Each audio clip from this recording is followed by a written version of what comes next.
Position बोले तो किंतु एक हाथ से पर्याप्त प्रेरणा न मिलने के कारण वे शस्त्र धीरे धीरे छात्र ऐसे लगते थे मानो एक एक पंखा कटे पक्षी ही उड़े जा रहा हो। कुशल तथा सुंदर योद्धा कश्चित भट्ट अर्थात वरान को इंद्रसेन के राजपुत्र की वीरहीनता को समझने में देर न लगी। उसे आक्रमण जानकर उसने हस्तिराज अपने मन को शत्रु के बलाहक नाम के हाथी पर बढ़ा दिया था, जो कि वायु के समान वेग से उस पर जंप करता। बेचारे बलाहक का एक दांत पहले टूट चुका था, वह तो किसी प्रकार भी व्यक्ति की कामना कर ही रहा था। ऐसी अवस्था में हस्तिराज अपने बल में सूंड, पैर तथा दांतों के प्रहारों की मार देकर उसकी सूंड को अपनी सूंड के द्वारा उपार लिया था।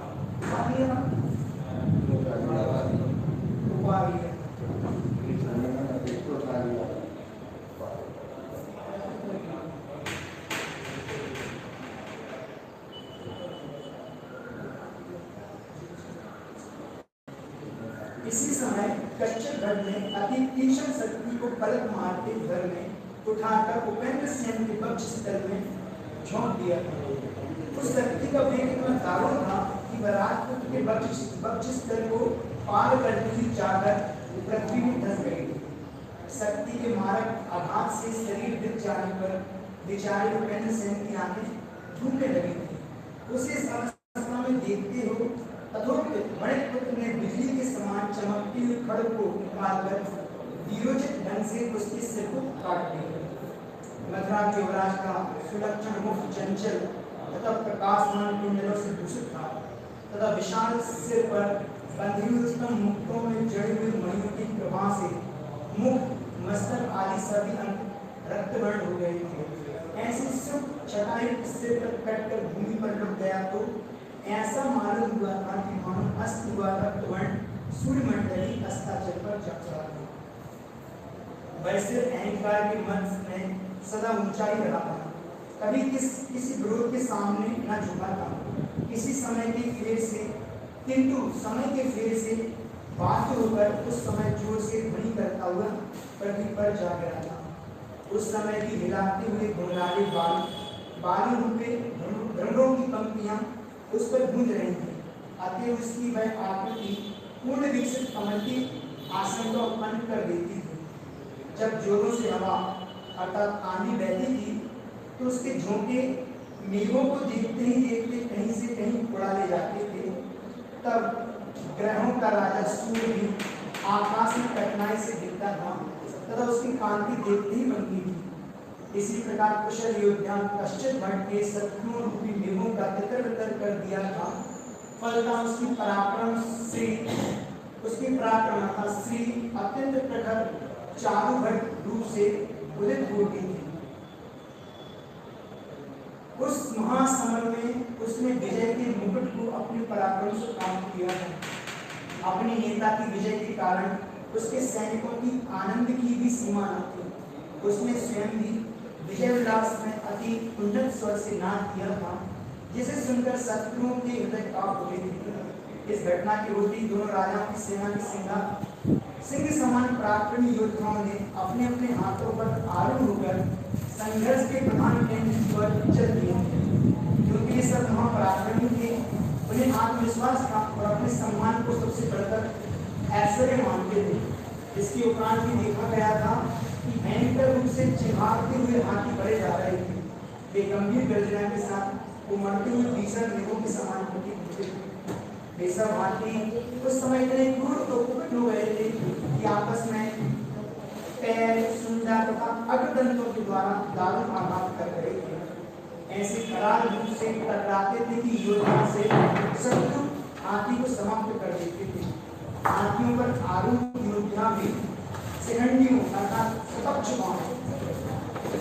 शक्तियों, खड्गों, दंडों के द्वारा आघात करके चक्र, गदा, कपान तथा टांगियों की चोटों से तथा पूरे के पूरे लोहे निर्मित मुद्दल तथा कमरों की वर्षा के दौरान एक दूसरे की परिक्रमा तथा क्रमबद्ध जल्दी से तथा निर्दयता से मारते जाते हैं। कानों में शोभायमान कुंडलों के साथ इन्हीं के सिर कटकर प्रतिबल हो जाते थे। दूसरे के लाल कमलों के तुल्य सुंदर तथा सुकुमार पैर चढ़ते थे तथा अन्य लोगों के हाथ जिनके स्वच्छ शुद्ध सोने के आगे से चमकते थे, यही तीक्ष्ण शस्त्र के कटकर दूर पर गिर जाते थे। पूरी की पूरी समर स्थली में मुकुट कटी पट्टे पट्टे चमचमाते हुए मणिमुक्ता में हारों की लड़ाई चक्र ध्वजा चामर माला युक्त हाथियों के बड़े बड़े घंटे तथा घोड़ों की छोटी छोटी मधुर शब्द करने वाली घंटियां ठहरी हुई थी। ऐसा मालूम होता था कि योद्धाओं ने यह सब वस्तुएं इस तरी पर चढ़ाई थी। इस प्रकार घोर संग्राम होते होते मद्राधिप इंद्रसेन तथा हृदयेश्वर देवसेन भी एक दूसरे के सामने आ पहुंचते हैं। वे दोनों ही अभेद्य युद्ध अर्थात बेसर थे। दोनों का पारस्परिक बैरभाव की चरम सीमा पर पहुंच चुका था। वे असुरों के सम्राटों के समान एक दूसरे को नाश करने की प्रतिज्ञा की हुई थी।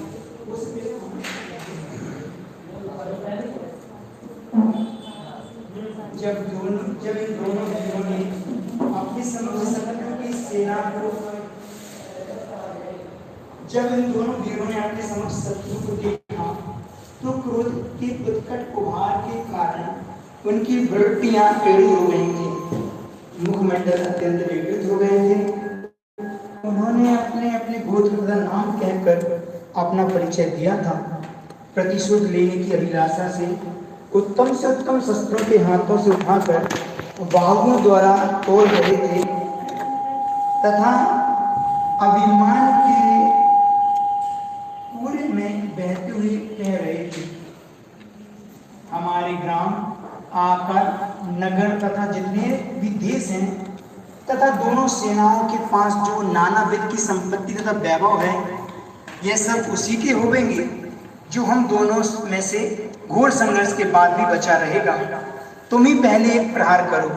अच्छा देखो, तुम देखो अनेक कटुवाक्यों द्वारा परस्पर में भर्त्सना करते हुए जंगल में यौवन की उन्माद से मत एवं निर्भय दो भीमकाय हाथियों के समान समर में भर जाने की अभिलाषा से वे दोनों एक दूसरे के अति निकट चले आ रहे थे। के समान अग्नि के तुल्य दाहक तथा विष के सदृश मारक अनेक आकृतियों तथा माप की शस्त्रों को अत्यंत त्वरा के साथ उठाकर उन्होंने एक दूसरे के हाथ कान आदि अंगों पर कुशलता से लक्ष्य साधे थे तथा निर्भय और निर्दय होकर पलक मारते आघात की प्रारंभ कर दिए थे। रणरंग में मस्त महाराज देवसेन का क्रोध सत्य कांति तेज और अधिक बढ़ गए थे।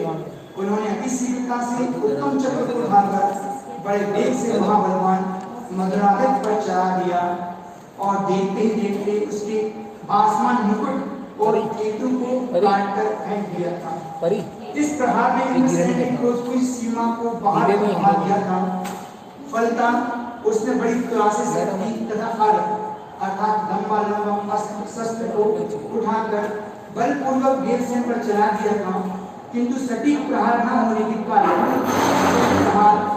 देवसेन के मुकुट के एक ही भाग को नोच सका था। इस प्रहार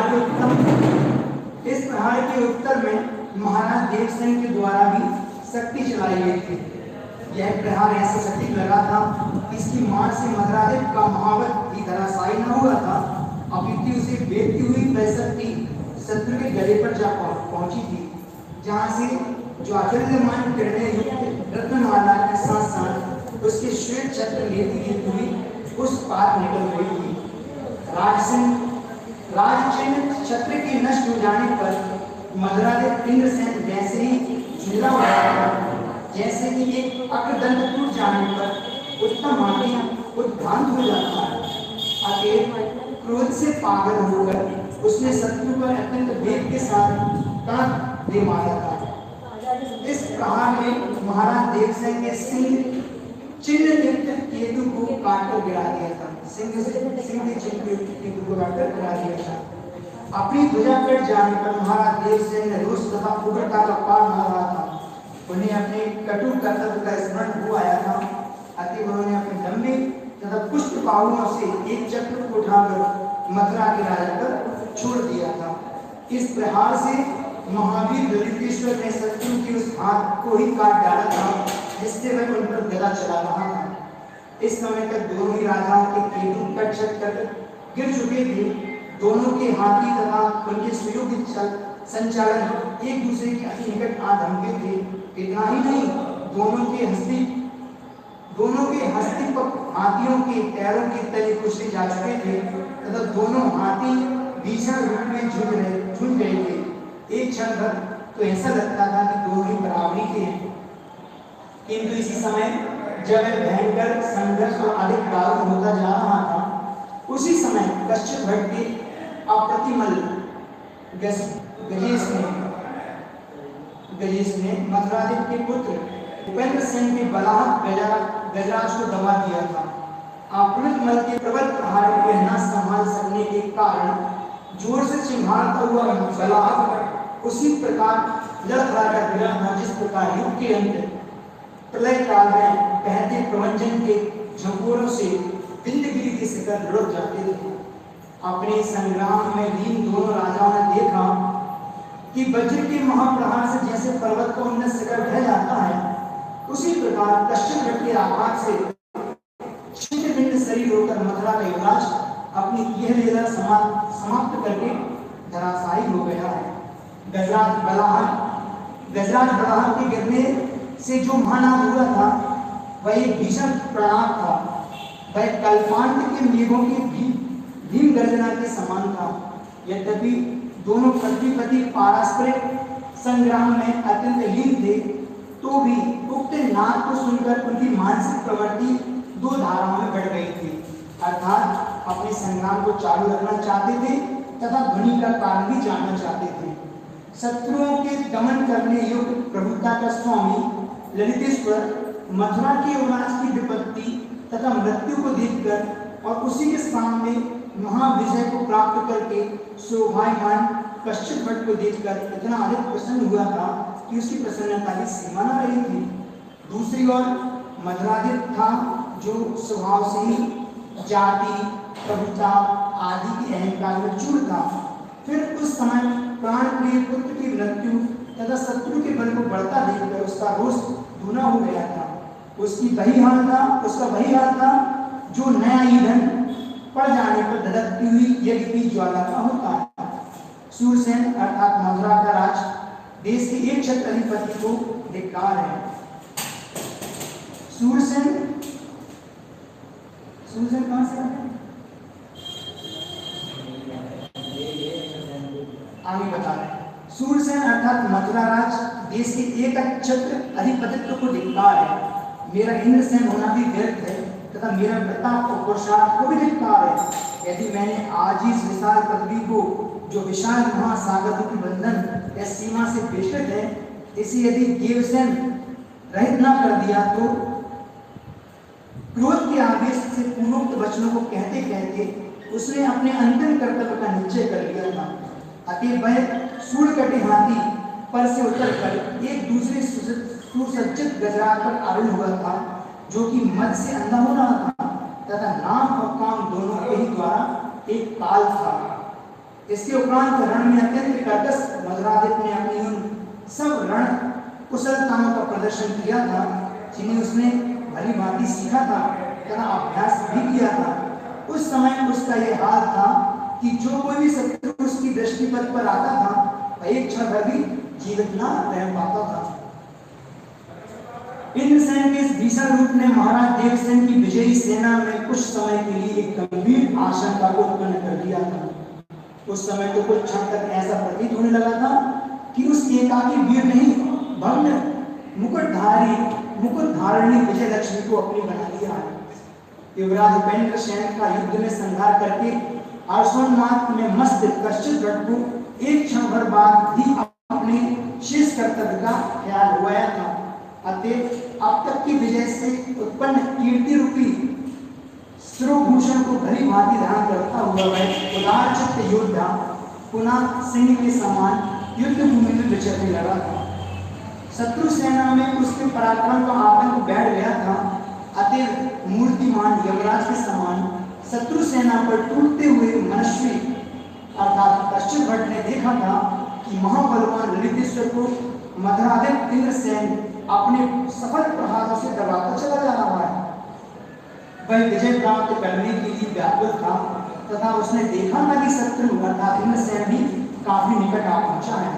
फलतः उसने शत्रु के दक्षिण तथा वाम पार्श्वों पर अंधाधुन बाणों की वृष्टि प्रारंभ कर दी थी। मधुराधिप के साथ लड़ने के लिए उसके अंग खुजला रहे थे। अतः उसने ऐसा संघर्ष पैदा कर दिया था जिसकी तुलना ही नहीं हो सकती थी। मधुराधिप इंद्रसेन ने देखा कि प्राण प्रिय पुत्र का काल कश्यप भट्ट उसके अति निकट आ पहुंचा था। अतः पुत्र की मृत्यु का प्रतिशोध लेने की भावना से उसने अपने धनुष को पूरे बल से खींचकर तीक्ष्ण विषाक्त बाणों को उस पर बरसाना प्रारंभ कर दिया था। रणकुशल कश्यप भट्ट अपने धनुष द्वारा अर्धचंद्राकार मुख युक्त अत्यंत धाराल बाणों को छोड़कर शत्रु के बाणों को आकाश में ही काट छाट डालता था। इतना ही नहीं, बीच अंतराल में बड़े बड़े तीक्ष्ण बाणों को चलाकर शत्रु के वक्षस्थल को भी भेदता जाता था, क्योंकि वह शत्रु को मृत्यु के मुख में ठूसने के लिए प्रतिज्ञा कर चुका था। कश्यप भट्ट अपने धनुष के द्वारा धारा प्रवाह रूप से शत्रु के ऊपर बाण वर्षा कर रहा था। अतः इन अनेक बाणों की मार से उसने इंद्रसेन के हस्तिपक को नीचे गिरा दिया था। इसके बाद अत्यंत क्रुद्ध होकर शत्रु पर चमचमाता हुआ भाला चलाया था, जिसके आघात से इंद्रसेन का धनुष कटकर टूट हो गया था। वह दूसरे धनुष को उठा भी न पाया था कि इस सूक्ष्म अंतराल में उसने मधुराधिप की विशाल बाहुओं को ऊंचे कंधे से काट दिया था तथा भीषण बाण चला रहा था, जो हाथी के उन्नत कुंभों को भेदते जा रहे थे। वे बाण क्या थे? साक्षात वज्री थे, जो बिना बातों के ही भीम आकार को धारण कर रहे थे। तब तक मथुरा की विशाल सेना अस्त व्यस्त होकर इधर उधर भाग रही थी। इंद्रसेन का स्वयं अपना शरीर भी बाणों की बौछार से छिद गया था। इसके अतिरिक्त वास्तविक संघर्ष के समय उसका धनुष भी टूट गया था। यह सब देखकर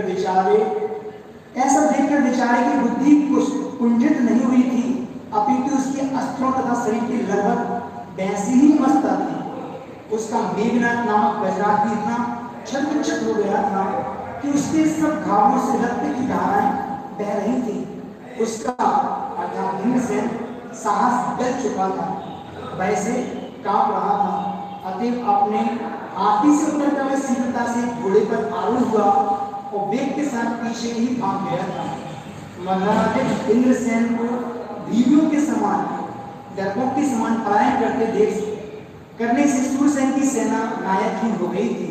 सारी सेना भय से व्याकुल थी और भय के प्रवाह में उसका पराक्रम न जाने कहां बह गया था।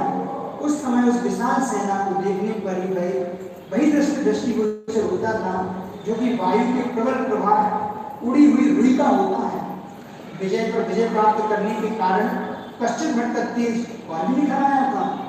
वह शेष बचे हुए शत्रु बल को भी नष्ट कर देना चाहता था। इसी अभिलाषा से प्रेरित होकर वह बाणों की मूसलाधार वृष्टि कर रहा था। क्या कोई शरीर यम प्रजाओं का संहार कर रहा है? धारा 80 के द्वारा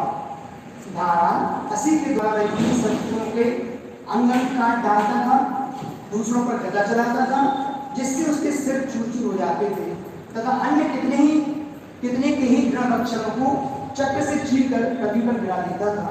शत्रु में कितने ही मांडलिक राजाओं पर अब भी निर्मल जबल ढल रहे थे तथा चंद्रमा की कांति के समान धवल चक्र उनके मस्तकों पर लगे हुए थे। किंतु कश्यप भट्ट इन सबको अपने बाणों की मार से घास के समान काट रहा था। वह जैन की मालाओं से भूषित दूसरों की केतुओं तथा बाण चढ़े हुए धनुषों को भी अचूक लक्ष्य वेदक अयोध्या नष्ट कर रहा था। अपने कर्तव्य के प्रति उसकी मति स्थिर थी। अतएव संघ की गोलाई समान अत्यंत गोल तथा सुंदर वाहनों के द्वारा वह विशाल तोमर को उठाता था और उसके सटीक आघात से शत्रुओं के उन कवचों को भेद देता था जिन पर लगकर वज्र भी वापस हो जाता था, तथा दृढ़ता और अभेद्यता में जिनकी तुलना नहीं हो सकती थी। कितने ही योद्धाओं के हाथ कट जाते थे तो बेचारे प्राण लेकर भागते थे। कुछ इतने अधिक डर गए थे कि प्रतिशोध किए बिना ही वे उसके आगे झुक गए थे और हाथ जोड़े खड़े थे। दूसरे कुछ उसे देखते मूर्छित होकर धराशायी हो गए थे तथा अन्य कितने ही हाथियों की गर्दनों पर लटक रहे थे। कितने ही सैनिक झाड़ियों तथा लताओं में जा छिपे थे, कुछ भागकर सांपों की वामियों में जा चढ़े थे, अन्य कितने ही बाल खोलकर झुककर मुफ्त में धड़ दबाए खड़े थे, तथा शेष कितने ही प्राणों से विमुक्त होकर पृथ्वी माता सो जा रहे थे। कश्चित भट्ट अपने हाथी अप्रमित मल को साधारण ही छलांगे लगाता हुआ जिधर जिधर को बढ़ा देता था तो वह स्वयं ही उसकी गतिविधि से प्रसन्न होता था, किंतु शत्रु की सेना उस दिशा को छोड़कर भागती थी। बुद्धिमान तथा रणनीति में चतुर कश्चित भट्ट ने अर्थात बराम ने थोड़े ही समय में पूरे के पूरे शत्रु के सैन्य को घेर कर अपने वश में कर लिया था। वह उसका अनुसरण कर रही थी, वह सेना उसका अनुसरण कर रही थी। इन सब से निवृत्त होकर उसने अपने पक्ष को बलिष्ठ बनाने तथा शत्रु पक्ष को अत्यंत भीत कर देने के लिए जोर से महासंघ को बजवाया था। महामतिमान कश्चित भट्ट समस्त शत्रुओं को पूर्ण पराजित करने के पश्चात अपने देश के कारण माध्याह्न के सूर्य के समान चमक रहा था। युद्ध से अवकाश पाते ही वह महान यश के स्वामी महाराज देवसेन के सामने पहुंचा था और उनके कमलों के समान शुद्ध तथा मोहक जगह में उसने मस्तक झुका दिया था। महाराज देवसेन ने ज्यों ही कश्चित भट्ट को पैरों पर झुकता देखा त्यों उसे उठा लिया था। अपने हाथी पर उसे अपने सामने बैठा कर अपने दोनों विशाल बाहुओं का फैला दिया था तथा उनके द्वारा उसे आविष्कृत करके बार बार अपनी छाती से लगाया था। हे आर्य, मैंने अपनी आंखों से तुम्हारे इस महापराक्रम को देखा है, जिसको कोटि का दूसरा इस पृथ्वी पर हो ही नहीं सकता, जिसको कोटि का दूसरा इस पृथ्वी पर हो ही नहीं सकता है। इस कोटि का मतलब जिसको लिखा था, जिसकी कोटि का दूसरा इस पृथ्वी पर हो ही नहीं सकता था। हजारों प्रयत्न करके कोई तुम्हारे पराक्रम को कुंठित भी नहीं कर सकता है। इस संसार में तुमसे बढ़कर मेरा बंधु कोई भी नहीं है, तुम ही सबसे बड़े हो। महाराज देवसेन जब वह वचन कह रहे थे उस समय उनका मुख प्रसन्नता के कारण विकसित हो रहा था।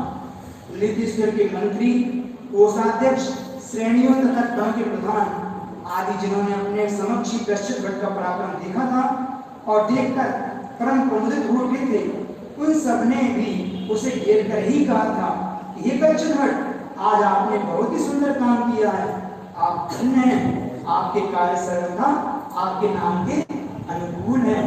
महाराज ने शेष सागर ग्रंथि का वहीं पर बिल्कुल स्वागत किया था तथा अनुपम प्रभावशाली कश्चित भट्ट की तो पूजा ही की थी।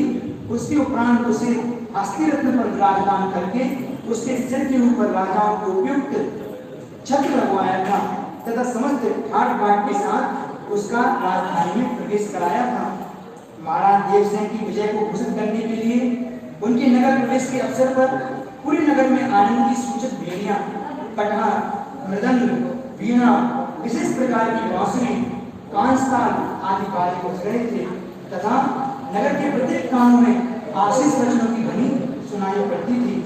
नगर के प्रत्येक ग्रह के द्वार पर चंदन के उत्तम चौक खोले गए थे। उनकी छतों पर 5 रंग की अद्भुत तथा आकर्षक पताकाएं फहराई गई थी। प्रबंधन के झकोरे उन्नत पताकाओं के चीनांकुश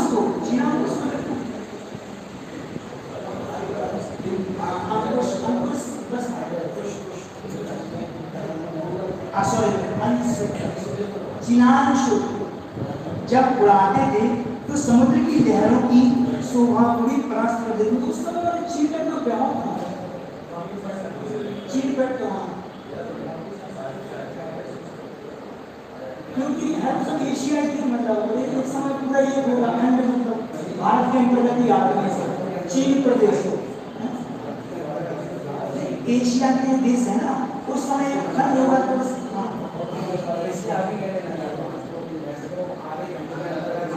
के अंतर्गत तो पूरा अभी वर्तमान विश्व का आता है, लेकिन वो मतलब भारत में इसका मान सकते हैं।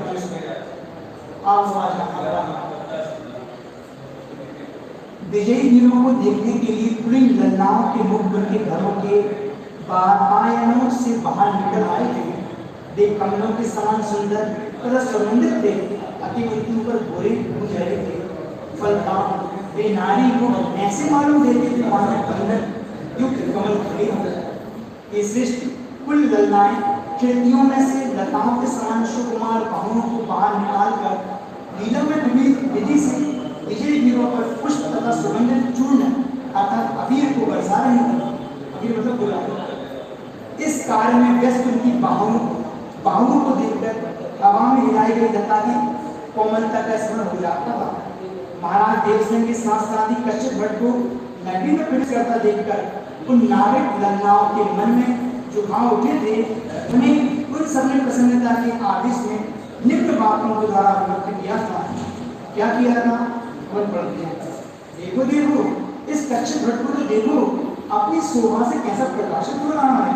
देखो तो इसकी चेष्टाएं बिल्कुल देवों के अधिपति इंद्र का स्मरण करा देती हैं।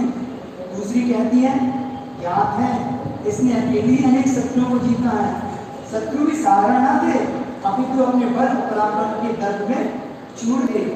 उनका बात पूरा न हो पाता था कि दूसरी कहती थी, मथुरा का राजा केवल हाथी को लेने के लिए उतनी दूर से आया था, पर वह क्या अपने कोष, सैन्य, हाथियों, स्त्रियों, पुत्रों तथा साधु सभी वस्तुओं को छोड़कर सिर पर पैर धर के भाग गया है। अन्य देवियों का तर्क था, हमारे राज्य की जनता तथा ललितपुर निवासियों के पुण्य के प्रताप से इस कश्यप भट्ट ने अकेले बिना विशेष परिश्रम के शत्रुओं को जीत लिया है। नहीं तो सोचो भी, बिना देवी सहायता के अकेले मनुष्य के द्वारा क्या ऐसी जय प्राप्त की जाती है। कुछ लन्नाओं का निश्चित मत था कि महाराज देवसेन के पुण्य की प्रबलता ने विजय दिलाई है। दूसरी इससे सहमत न थी, उनके मन से सुनंदा के सौभाग्य के बल पर ही कश्यप भट्ट विजय हुआ था। तीसरी अधिक अनुरक्त थी, अतः उसकी दृष्टि में कश्यप भट्ट का पराक्रमी विजय का पालन था। यह कश्यप भट्ट कहाँ से आया था? इतना बुद्धिमान क्यों है? यह वैश्य क्यों हुआ? यह केवल मनुष्य ही है? इसमें बड़ेपना कैसे सिद्ध हो सकता है? और कहाँ है प्रभुता जिसका पात्र यह क्यों है? हमें तो सखी यही आश्चर्य है कहकर अपने विचार व्यक्त कर ली थी। सातपति सागर प्रति महाराज देवसेन के साथ साथ श्रेष्ठ गजराज पर आरूढ़ होकर चल रही थी। इन्हें देखकर ही उन्होंने आपस में कहना प्रारंभ किया था, ये सखी इस दर्शनीय पदार्थ को तो देखो, सातपति सौभाग्य का आनंद, इससे बड़ा आश्चर्य क्या होगा? क्योंकि लोगों को यही बताते हैं, क्योंकि शास्त्र तथा लोकोक्ति यही बताते हैं कि जो इस संसार में पुण्य पुरुषार्थ करता है वही उसके फलों का उपभोग करता है। किंतु आज विलोम अर्थात उल्टी रीति को भी देख लो, करता कोई अर्थात कश्यप अर्थात बरान और भोगता कोई दूसरा अर्थात सागरवर्ती, और उसका पिता धर्म पिता शेख, मतलब उसके पिता का हो रहा है पूरा कार्य ब्राह्मण ने किया। अवश्य इन दोनों ने किसी पूर्व पर्याय में एक ही साथ का पावित पुण्य कार्य किए होंगे, इसमें संदेह नहीं है। इसमें संदेह नहीं है, तो दोनों ही उदार पुण्य कार्य करता उसी का यह परिणाम है जो ये दोनों इस विचित्र ढंग से उदय में आए हुए पुण्य फल को इस प्रकार भोग रहे हैं। यह बात सर्वथा स्पष्ट है। इस प्रकार शेष देवियों ने अपनी सम्मति को प्रकट किया। गुणोत्तर कश्यप भट्ट के ऋषियों ने चर्चा कर रही थी, उसे सुनते हुए ही वे दोनों महाराज के साथ साथ प्रधान राजमार्ग से चलते हुए राजभवन तक जा पहुंचे थे, जो कि अपनी संपत्ति तथा विशाल शोभा के कारण जगमगा रहा था। कामदेव के रस को बढ़ाने वाली महारानियों तथा उन देवियों के द्वारा जिनकी स्वाभाविक चंचलता के कारण उनके सुंदर अलंकार हिल रहे थे, तथा जो सब उद्योग के समाचारों की बात करने में लीन थी, ऐसी रानियों और अन्य देवियों के द्वारा देखे गए महाराज देवसेन के साथ ही कश्यप ने राजमहल में प्रवेश किया था।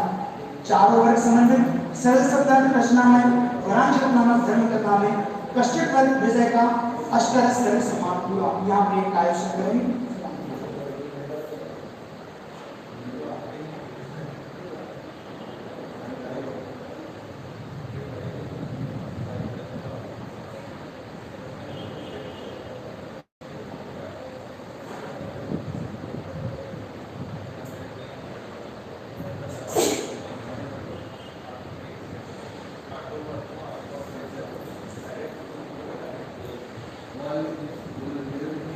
संग्राम से लौटने के एक दिन बाद ज्ञानी वृद्ध पुरुषों के साथ शांति पूर्वक बैठे हुए महाराज देवसेन अपनी राज दुलारी से व्यवहार के विषय में चर्चा कर रहे थे।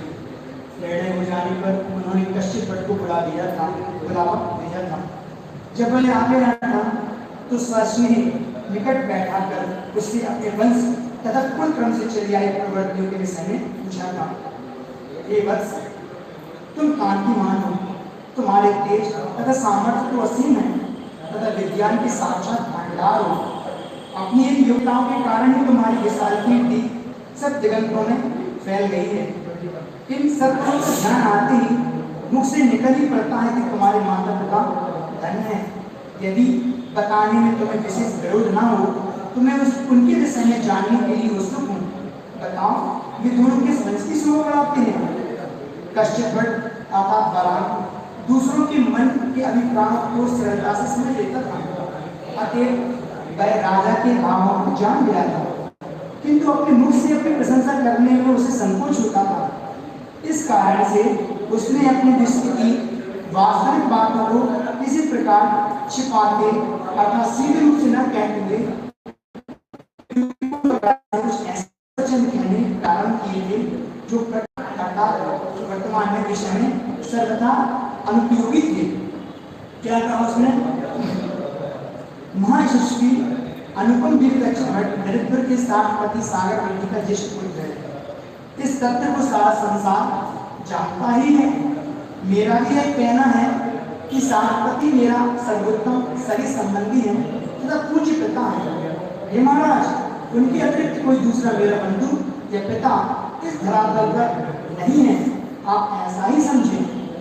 आपके वार्तालाप को शैली के आधार पर मैं आपके हृदय के भावों को कुछ समझता हूँ। आप जिस कार्य को करना चाहते हैं उसका भी मुझे आभास हो रहा है। आप यही सोचते हैं कि ये कहाँ का निवासी होगा, इसका कुल कौन सा है, क्योंकि कन्या का विवाह करते समय इन सब बातों का विमर्श करना ही पड़ता है। किंतु आपकी रूप गुणवती तथा सुशील कन्या आपके ही घर रहे। ये महिपाल, मैं वर्तमान परिस्थितियों में उसे नहीं ब्याह सकता हूँ। आप ऐसा निश्चित ही समझिए कि मैं बड़े पुत्र ही हूँ। इसी बात को मन रखकर आप मुझ पर प्रसन्न हो, कारण आपके इस अनुग्रह का परिणाम बड़ा मधुर होगा।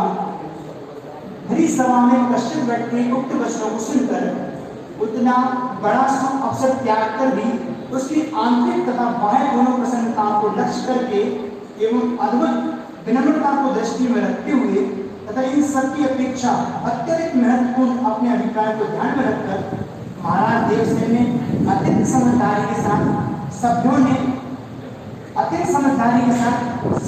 ने निम्न वक्तव्य दिया था। क्या कहा हमने? युद्ध के पहले आज के समान ही भरी हुई पूर्ण सभा के समक्ष आपने स्पष्ट घोषणा की थी, यदि महासमर में मथुराधिप इंद्रसेन तुम्हारे द्वारा पराजित किया जाएगा तो मैं अपने प्राणों से प्यारी पुत्री सुनंदा को तुमसे ब्याहूंगा और इसके साथ साथ आधा राज्य दहेज में समर्पित करूंगा। इस प्रकार की घोषणा करके अब उस पर आपका कश्यप भट्ट की इच्छा के अनुसार विचार करना किसी भी दृष्टि में उचित नहीं है। राजसभा में पहले जो घोषणा की थी बाद में उसके विपरीत ही नहीं, उसमें थोड़ा भी कम कार्य करना राजाओं की शोभा नहीं देता है।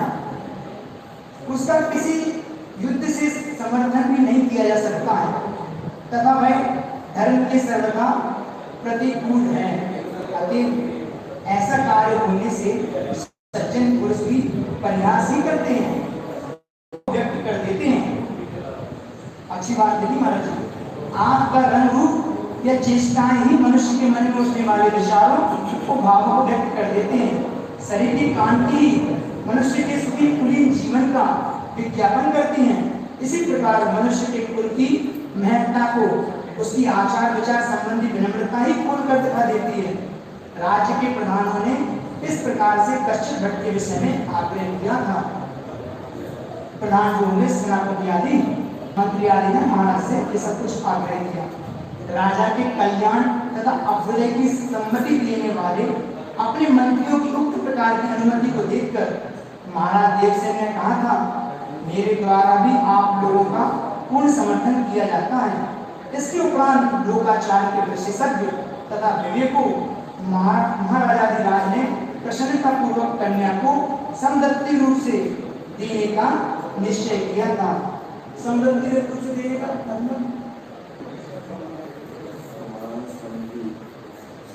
मतलब 4 प्रकार की दान की व्यवस्था होती है ना, उसमें समदत्ती आता है जो अपने परिवार कुल में नहीं हो संपत्ति को बंटवारा है, समदत्ती है सब। एक समदत्ती आदि 4 प्रकार की दान की वृत्ति आती है, उसमें समदत्ती में ये आता मतलब घर परिवार के कुल आदि में जो बंटवारा होता है, मतलब पिता की संपत्ति जो पुत्र को मिलती है वो समदत्ती के अंतर्गत ऐसा पढ़ा है।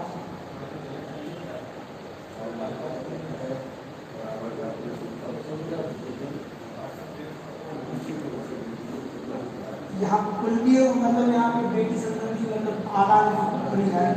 समदत्ती में महाराज ने कश्यप भट्ट को अपनी समदत्ती मतलब संपत्ति से अपना वैभव आधा राज्य उसको देना था, उसकी बात कही।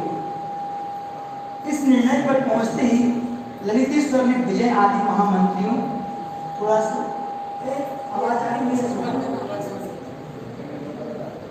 इस निर्णय पर पहुंचते ही ललितेश्वर ने विजय आदि महामंत्रियों श्रेणी गणों के प्रधान अनुभवी व्रत नागरिकों के साथ महोत्सव के विषय में विगत बार विमर्श किया था।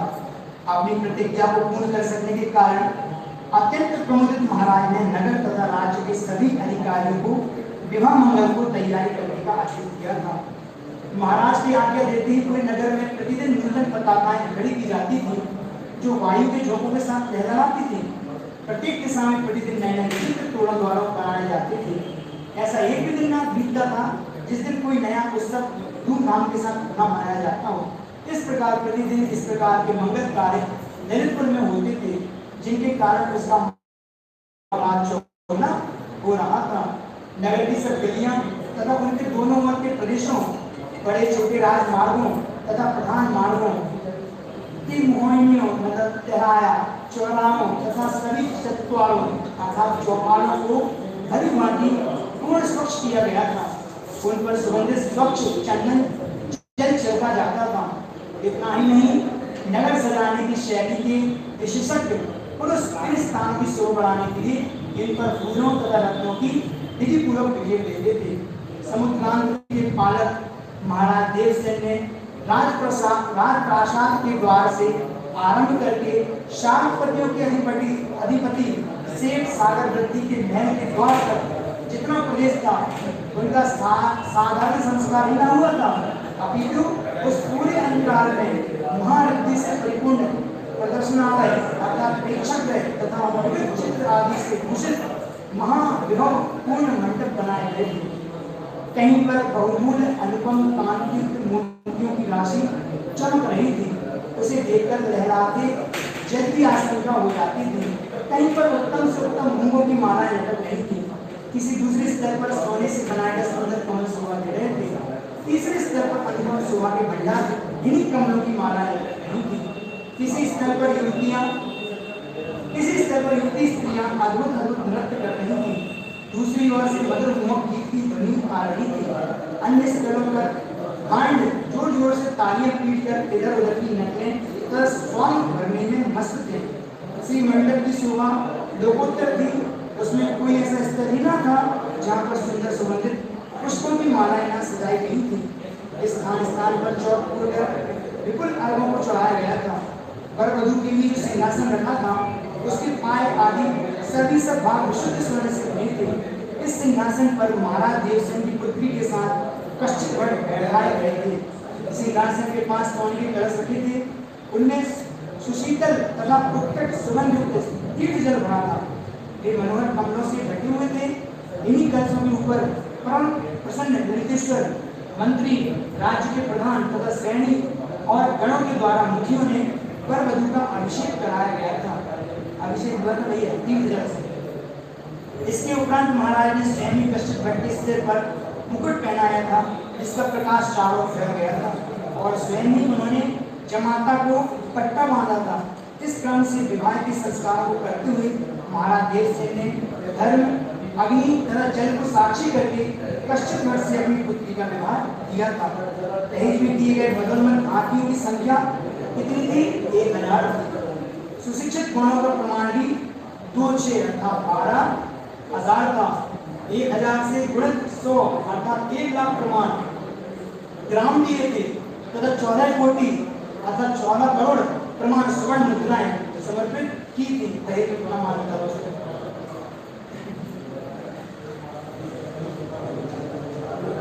7 लाख 60,000।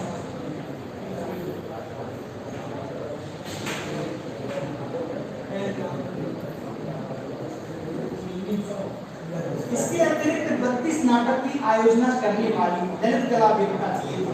अंतःपुर में रहने योग्य अनेक बुद्ध पुरुष, किरात, सब प्रकार की दासियां, सब तरह के शिल्पकार, सब नीत कर्मचारी पिता ने आवश्यकता का विचार करके अपनी प्रिय पुत्री को दिए थे।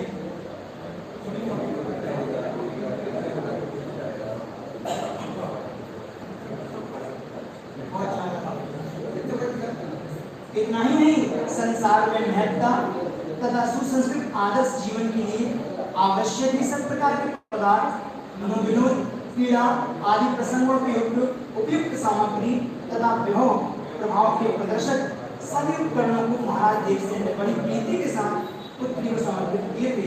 इस विधि से विवाह संस्कार समाप्त हो जाने पर वर वधू को विदा के लिए महामूल्य वाली पालकी में बैठाया गया था। उत्तम रत्नों के चढ़ाव के कारण पालकी की शोभा मनोहारी हो गई थी। वह सूर्य की किरणों के समान जगमगा रही थी। इसके उपरांत विशाल वैभव और पूजा के साथ उन दोनों ने सागर वृद्धि के घर में प्रवेश किया था। वहां पर पहुंच जाने पर महाशक्तिशाली श्रेणी तथा गणों के 18 प्रधानों ने लगातार 18 दिन तक कश्चित भट्ट तथा राजा की बेटी का बड़ा समारंभ पूर्वक स्वागत किया था तथा बड़ी बड़ी भूतियां भेंट की थी। इन दिनों ही महाराज देवसेन की सब रानियां भी प्रतिदिन वस्त्र, उत्तम भूषण, सुस्वादित भोजन, श्रेष्ठ मालाएं, विलेपन, पान आदि भोग प्रयोग सामग्री भेजती रहती थी। इन रानी के मतलब भोग की सामग्री मतलब पान होता था, मतलब पान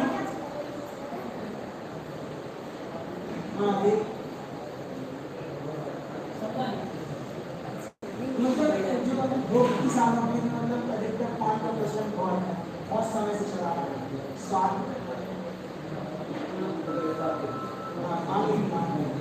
इसकी पूजा भी कराई जाती है। इसी का नाम होता है पान स्वागत में बोलते नहीं, पान की पूजा की सौगंध दी जाती है कि हम लोग खा रहे हैं। अब ऐसा सुना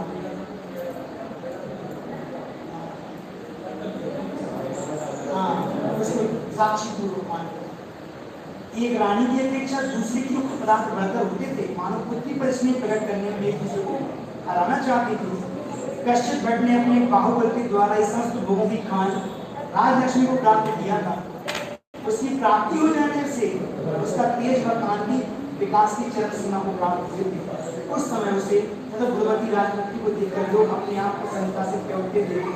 राजपुत्री तथा कश्चित भट्ट की अनुपम जोड़ी क्या किन्नर देवों का युगल है अथवा पर्यटन करती हुई देव देवांगना की जोड़ी स्वर्ग से पृथ्वी पर चली आई है। वे सोचते थे क्या विद्याधर लोक को छोड़कर ये दोनों ही मनुष्य लोक में पर्यटन को तो नहीं चले आए हैं। कोई कष्ट व्यक्ति जन्म तथा कुल को भी नहीं जानता था, किसी दूर देश से उत्पन्न हुआ होगा, किंतु ये धन है जो हमारी रात होने का प्रति हो गया है। सत्य ही है जो पुरुष पुण्य लक्ष्मी के भरता है, इस संसार में उनकी पत्नियां यही हो सकती हैं जिन्होंने पूर्व जन्म में विपुल पुण्य राशि को कमाया है। यदि मध्य लोक में उत्पन्न स्त्री और पुरुष कितने अधिक रूपमान हो सकते हैं, यदि मध्य लोक में उत्पन्न स्त्री को कितने अधिक रूपमान हो सकते हैं, तो स्वर्गवासियों की रूप लक्ष्मी कैसी होती होगी। यदि मनुष्य व्यक्ति में उत्पन्न इतना अधिक ललित है, तो देवताओं के स्वर्गीय लावण्य और देवी कांति के विषय में तो कहा ही क्या जा सकता है। इन दोनों ने जन्म में कौन सा दुर्धर तप किया होगा, मतलब किसी विशिष्ट तप के प्रताप से सुंदर शरीर और अच्छी आवाज आदि लेना, ये मतलब से दर्शाता है। दुर्धर तप किया होगा जो आज पूरा गाँव मारे यहाँ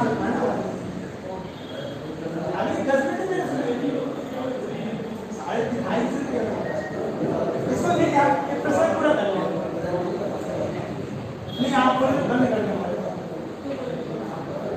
अथवा किसी देवता ने पेड़ को पूरा करना इस पैरा को पूरा करना, अथवा किस देवता के अनुपम आदर्श को इन दोनों के द्वारा आराधन की गई होगी।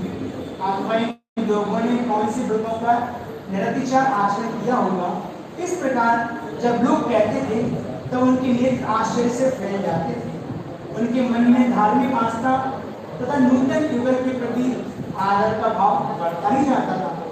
पूर्व में उपार्जित पुण्य के फलों को भोगने वाला कश्चित भट भी इन सब व्यासंगों में फंसकर अपने प्रथम बंधु बांधवों को भूल गया था तथा नूतन सही संबंधियों से घिरा हुआ प्रसन्नता से समय कार्य मतलब पुराना वो सब भूल गया। मेरे को पिता का धर्म सम्मान का या माँ के हमारे पति भी है, सब भूल गया। युवराज की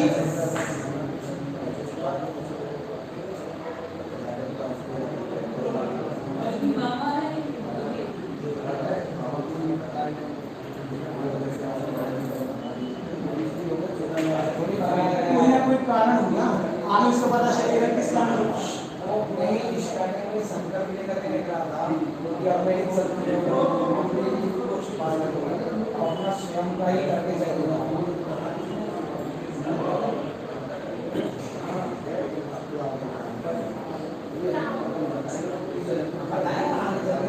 ऐसा भी देखा कि मंत्री आदि के माध्यम धोखा को प्राप्त हुआ था और मंत्री विजय प्राप्त कर सेना तैयार था और इसके माध्यम से किसी को जीता तो आदराज मिल गया, अपनी सेना को शक्ति को बढ़ा रहा है। अब फिर एक मन सबको बढ़ा रहा है, युद्ध के माध्यम से वो विजय प्राप्त करेगा। क्योंकि महापुरुष होते हैं ना, तो वो छोटी लक्ष्मी भले कैसे भी हो तो प्राप्त कैसे नहीं करेंगे, तो अपनी शक्ति के माध्यम से प्राप्त करेंगे। तो शक्ति को बढ़ाने के लिए कुछ समय के लिए अपने रूप और नाम आदि को छुपा के रखा है।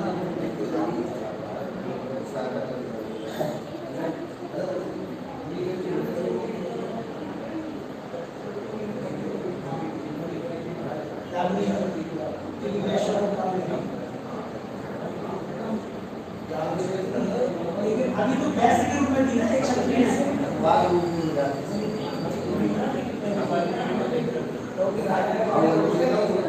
जो भी इस युद्ध में मुझे देता है जिताने वाला शक्ति होता है। और वो वैसे कुछ नहीं मिला तो जब वो कह रहा था तो मंत्री ने कहा नहीं आपने जो वादा किया उसको पूरा करना पड़ेगा। लेकिन उद्देश्य में रख के व्यास को कोई दिया ना पुत्री को, अभी तो व्यास को दिए। चलो इसको पूरा कर लो। युवराज की नूतन पत्नी ललित की राजकन्या का रूप सर्वथा कोटहीन था। उसकी अपनी कांति तेज तथा सुकुमारता का आकर्षण भी ऐसा था कि उसके सामने स्थिर रहना संभव था। फलतः वह राजपूत के बिहार में अपने गुणों का अनुकूल प्रभाव करके पत्नी को प्रसन्न रखना करता था।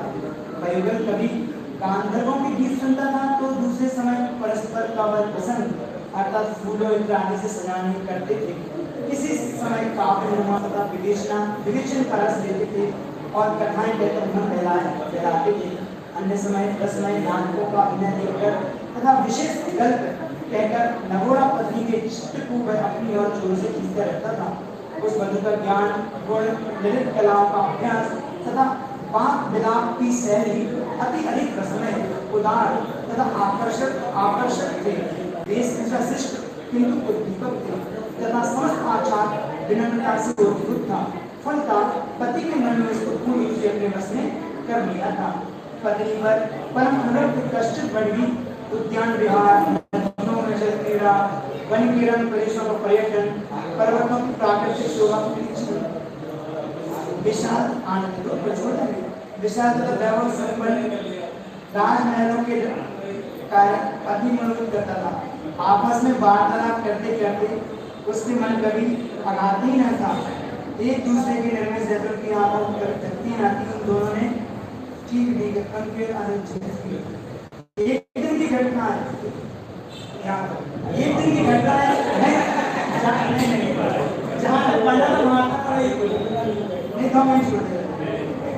एक दिन की घटना की नृपति कश्यप भट्ट महाराज देवसेन के साथ बैठकर युग सेवा आदि जानने के लिए अंतःपुर में प्रवेश कर रहे थे। संयोगवश उसी समय अत्यंत पराक्रमी राजा कश्यप भट्ट को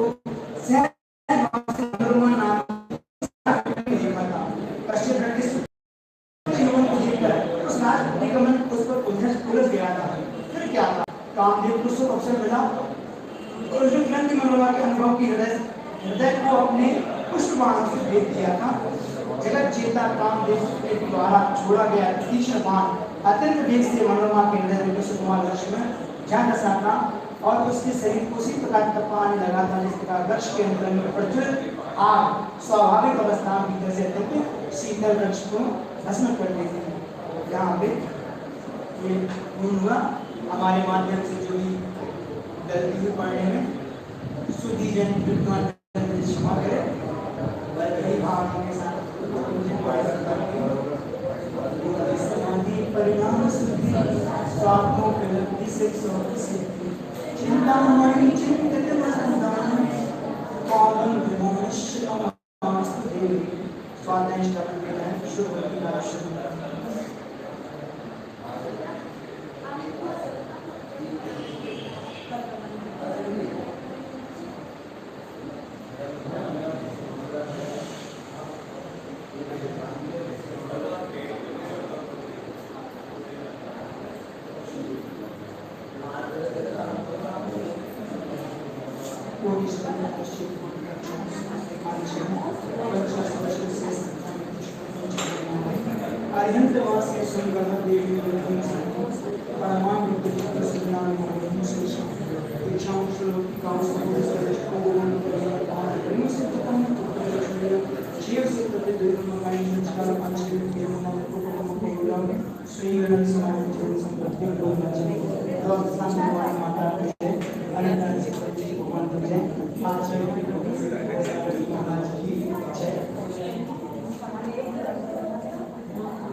माइक